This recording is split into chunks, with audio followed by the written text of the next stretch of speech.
Bonjour chers esthéticiennes, ici Marie-Ève des Importations Annie. Durant l'été et la période des vacances, c'est tellement pratique de ne pas avoir à penser à nos cils et sourcils. Voici 5 conseils pour des teintures de cils et sourcils parfaitement réussies. Conseil numéro 1, avant le soin. Si c'est la première fois que la cliente vient vous voir pour la teinture des cils et sourcils, n'oubliez surtout pas les 2 étapes suivantes.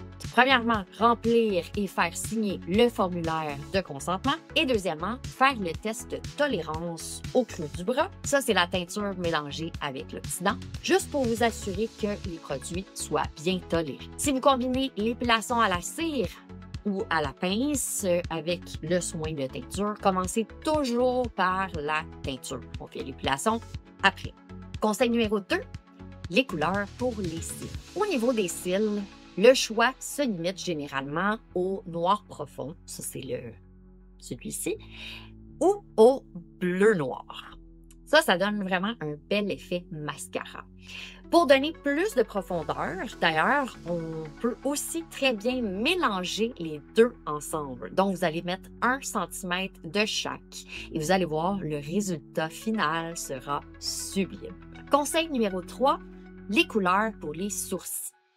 Au niveau des sourcils, les choix de couleurs sont vraiment beaucoup plus nombreux. Et notre but ici, c'est de trouver la couleur qui va s'agencer le mieux avec les cheveux et le teint de la cliente. Pour obtenir les meilleurs résultats, il est préférable même souvent d'utiliser 2 couleurs au lieu d'une seule. Voici 4 astuces d'ailleurs à ne pas oublier. Premièrement, le brun naturel et le brun clair, ces couleurs-ci sont des tons chauds, donc qui tirent plus vers le rouge. Pour les cheveux à reflets cendrés, comme les miens, ou les teints froids, comme le mien, combinez toujours la couleur graphite à votre deuxième couleur. Et le ratio, c'est 1 pour 1. Donc, je vais avoir mon graphite, 1 cm, je vais avoir mon brun clair, 1 cm, et je mélange ça ensemble, puis ça va être le choix de teinture pour mes cheveux et mon teint. Troisièmement, vous pouvez ajouter une petite touche d'une 3e couleur pour compléter votre mélange. Laissez place à votre créativité et vous allez voir, ça va faire vraiment super.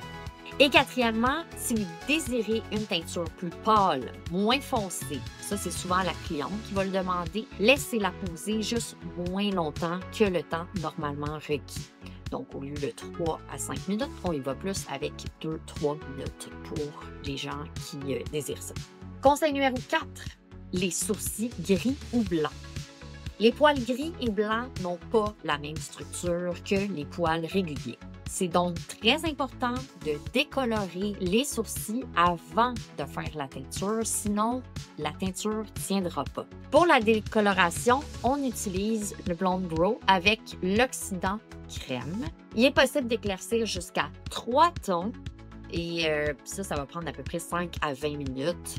Et pour les sourcils gris ou blancs, généralement, le 5 minutes de décoloration devrait suffire. Et à ne pas oublier, le temps de pause de la teinture après la décoloration est de maximum 1 minute. Donc, généralement, on fait un sourcil à la fois. Et s'il y a peu de poils gris ou blancs, vous pouvez les enlever à la pince au lieu de décolorer. Mais je vous conseille vraiment, dans le cas où la majorité des poils sont gris ou blancs, à ce moment-là, de faire la décoloration. Vous allez voir, ça va être un excellent résultat et la cliente va être contente parce que ça va tenir.